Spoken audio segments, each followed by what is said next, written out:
欢迎大家来到大叔中文，有点犹豫，怎么回事？有点犹豫不决，为什么呢？好，少了一个人，好像那个人去哪里了？我们那个人呢是这个Ben叔最近工作很忙了，太忙了。那其实没有关系，我觉得我跟灿叔，大概每个礼拜都会聊1至2个有意思的话题。对啊。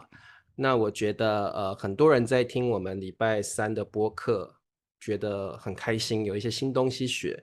但是为了增加大家这个不管是观看或听力的多样性，我觉得我跟灿叔还是可以聊一下，我们还是有一些人生经验的，对不对？很多了，很多了。然后我们也分享一下，也希望各位同学多多的想一下，你有没有类似的亲身经历？或许我们现代人都有一样的问题，对不对？对。那灿叔，我们今天上一次聊了家暴，我觉得很多人有一些回响，还不错。对啊。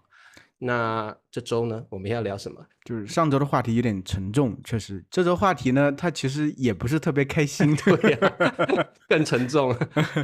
这个话题我觉得其实是作为我是觉得现代人普遍会面对的这么一个问题吧。我觉得就是孤单啊。我是觉得很多人，特别是在城市里生活的人，真的感到孤单的这种状态真的很多啊。就Ben叔不你在嘛，叫谁？没事，Ben叔不在嘛，所以我想问灿叔一个问题，转得好硬。就是我要问灿叔一个问题：身为一个有家庭的男人，孤单感对你来说是常常发生的事情吗？你感觉在给我挖坑是吗？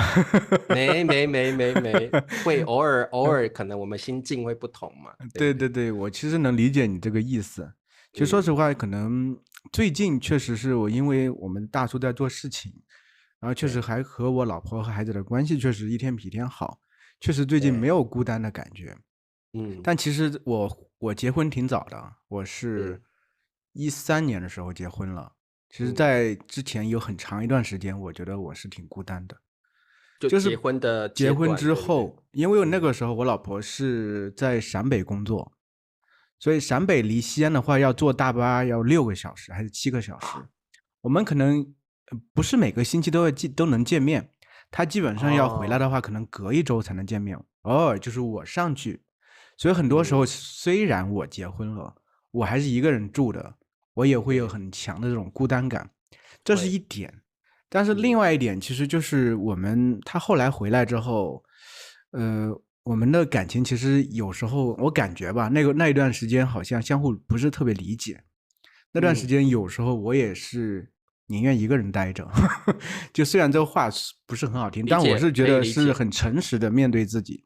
就那段时间是，我觉得让一个人感受最孤单的，一方面是身边可能没有人。另外一方面，就算你身边有人，你感觉不被人理解，你的所有的想法，你是对生活的感受，好像别人理解不了，别人会觉得你为什么是这个样子，你为什么好像有时候人在家里，心不在家里。对，那个时候会觉得自己也挺孤单的。我是觉得有这么2个状态吧，我都体会过了之前。茶叔你呢？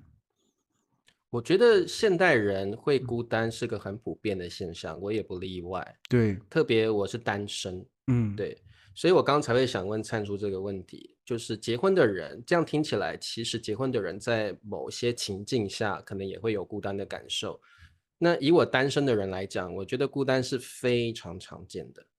我觉得特别像我这样的人，可能要常常学习跟孤单和解，跟孤单相处。到最后你要承认这个是会伴随你一辈子的感受，这是我的感觉。因为我觉得每个人都是不同的个体，你的想法不被人家理解或接受，这是很常见的事情。所以某些状况底下，你真的宁可一个人，然后不要受到外界的成见或想法，被这些想法约束住。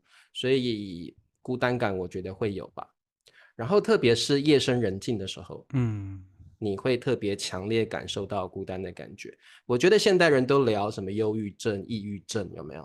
然后会变成一种疾病。我觉得孤单对现代人来讲，其实很严重的时候也会变成一种疾病，就是对对会成为对一种心病，然后在你的心中挥之不去，然后那个感觉其实会让你很痛苦。对，而且我觉得人呢，他本嗯，质上是一种社会性的动物。虽然我们对会聊，有些人是 I 人，有些人是 E 人，有些人更对，喜欢独处，但是我觉得独嗯，处它其实也有一个限度。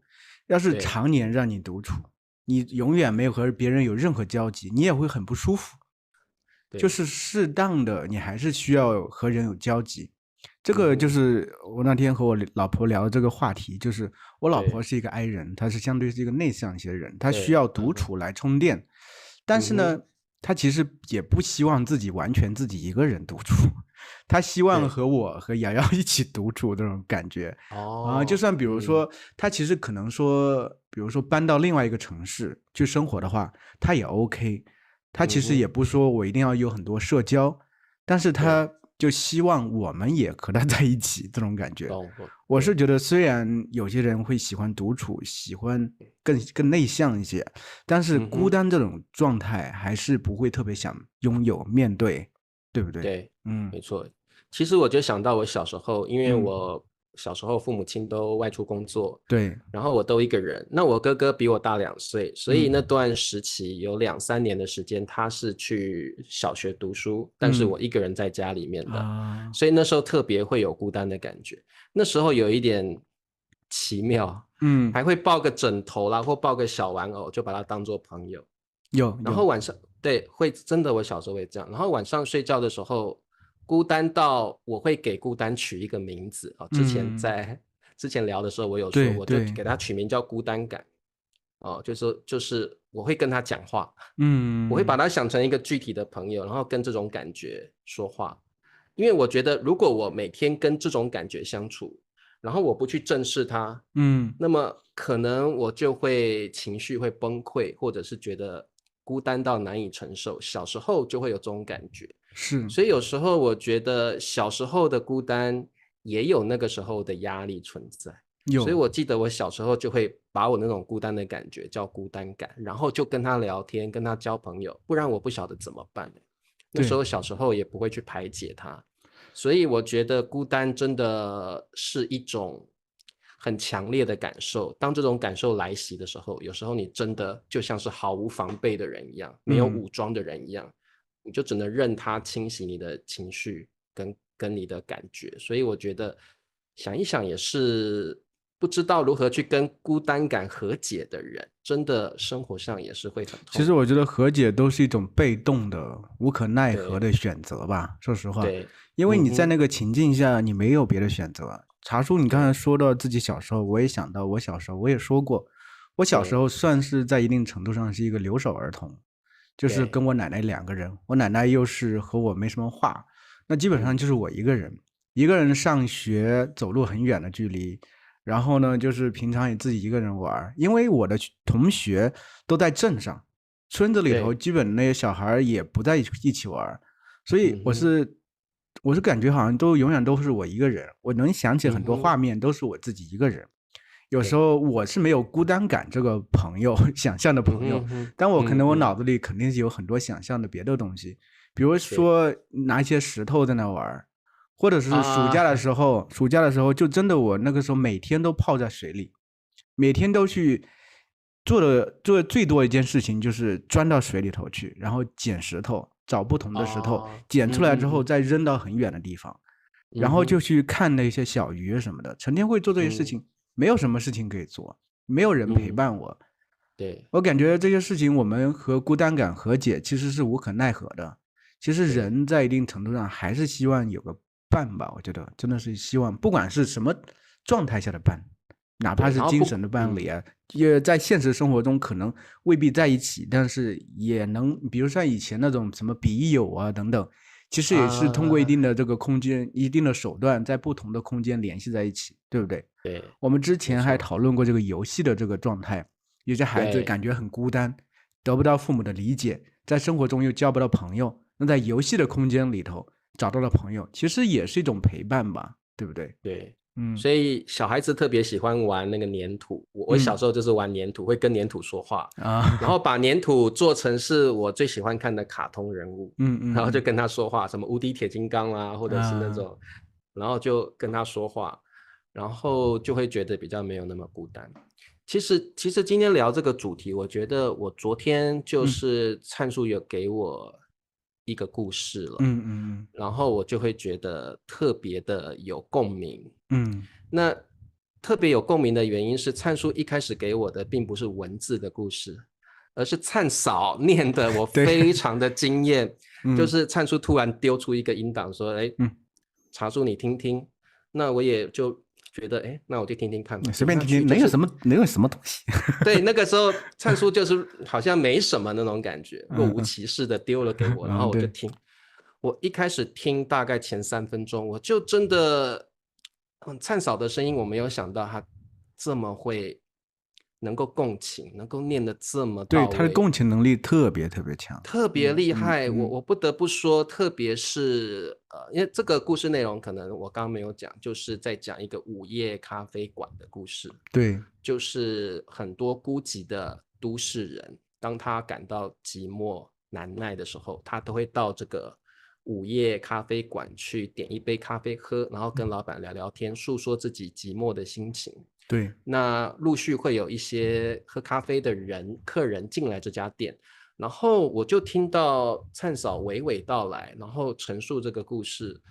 我真的觉得我的心真的进入了这个情节，所以我就觉得哇，就会想到孤单这个主题是很值得聊的。对，所以我觉得这本小说我个人给他评价很高，所以也觉得大家可以去听听看灿嫂用他独特的声线，然后把这个故事真的是发挥的淋漓尽致，我个人给予很高的评价。对呀，我昨天看你发的一些评价，就是我给灿嫂看了，我听到大概一半，我就有点眼角泛泪，因为它里面所陈述的故事感，其实就是好像很平淡，但是又很能够切入人心，对，特别能够打动我。我觉得平淡的这种剧情特别能够打动我，我特别有共鸣。就是我们人在现在这个社会，真的都希望被理解、被看到。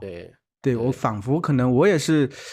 一开始自己写这个故事的时候也还好，说实话，我是想呈现这种比较淡淡的这种状态，都市人比较孤单那种状态。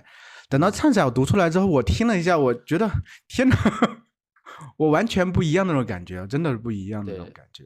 我听到一半，我呼了一口，心中郁闷着一股气，我就把它呼出来，然后就是眼角有一点湿润的感觉。真的觉得就是我们大叔一开始想的最早就是做这种 ebook，但是后来就想着用声音去呈现一下这些故事。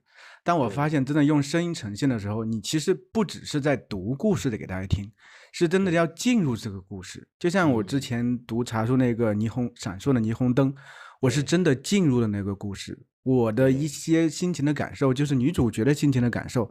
在那个时候，比如说她当时想起来当时那个小时候什么闪烁的霓虹灯真漂亮，她在3个地方说的时候状态都不一样。我是真的感受到我在说这个状态的时候都不一样，越来越悲伤，偶尔带一点点好像有点希望这种感觉。就是这其实就是有声书带给人的这种感受吧。我是觉得真的有一种别样的这种味道。对，所以我觉得大叔的电子书希望给大家的不只是学习，还去体会这个语言跟情绪带来搭配出来的那种美感，然后真的去领会文字给你的震撼。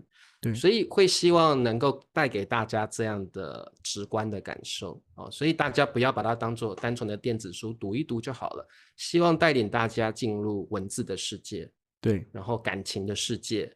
然后你对学习汉语就觉得不只是学习这个层面，而是更高的层次了，跟你的心灵是相契的。是的，最后希望能够达到这样的一个地步所以这个灿叔，你是不是一定要分享一下灿嫂的？到时候要分享一下。肯定啊，一会儿在这个我们俩说完之后，分享一个片段给大家听一下，对，感受一下。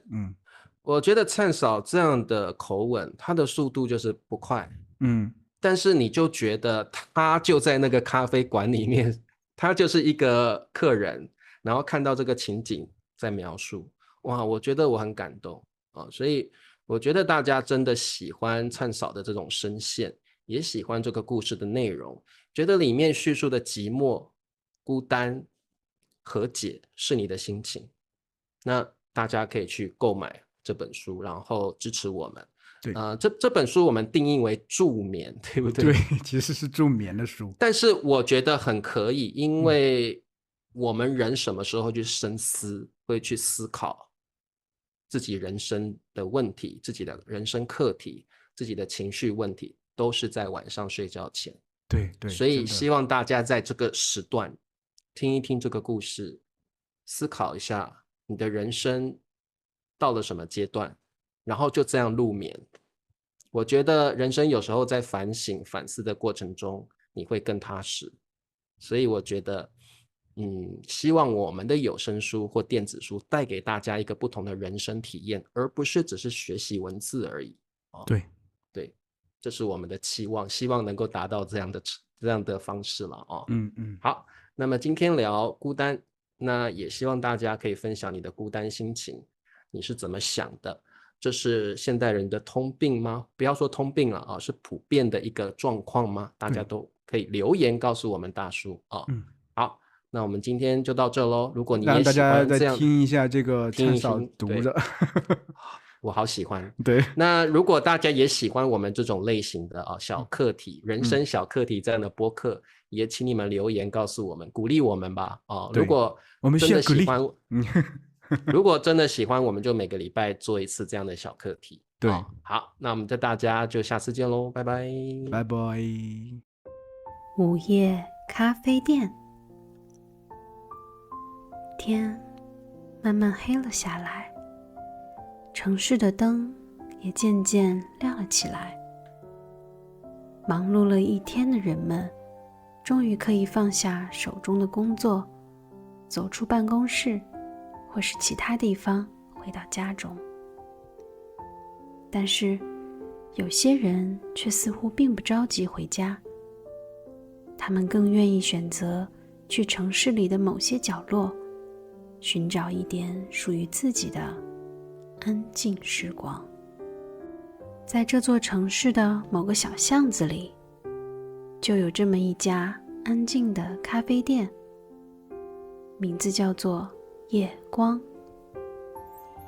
这家咖啡店与其他店不同，它白天并不营业，只有晚上7点到凌晨2点才开门。昏黄的灯光透过玻璃窗洒在外面的地面上，给人一种既温暖又安心的感觉。推开那扇小木门，温暖的灯光和柔和的音乐便会立刻包围你，仿佛一瞬间就能将你和外面的世界隔绝开。咖啡店的空间不大，只有5、6张木质的小圆桌，桌上摆放着几本杂志和一本薄薄的菜单。菜单上只有几款咖啡和几种简简单单的小点心，没有花哨的装饰，也没有让人眼花缭乱的选择。大多数客人来这儿并不是为了喝咖啡，而是为了找一个地方安静地发一会儿呆，或者和店老板随意聊上几句不着边际的话，放松一下疲惫的心情。今晚咖啡店的老板阿文也像往常一样在吧台后面调着咖啡。阿文是一个30多岁的男人，身材瘦高，脸上总是带着一点淡淡的笑容。他的眼神温和，动作也显得格外从容，做事从来不急不躁，仿佛整个世界的节奏在他这里都慢了下来。他的存在就像咖啡店的灯光一样，给人带来一种安心的感觉。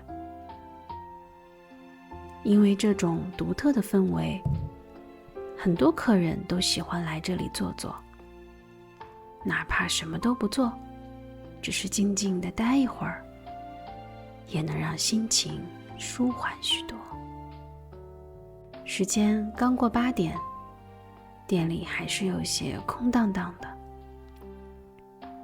阿文站在吧台后面，熟练地磨着咖啡豆，时不时抬头看一眼门口。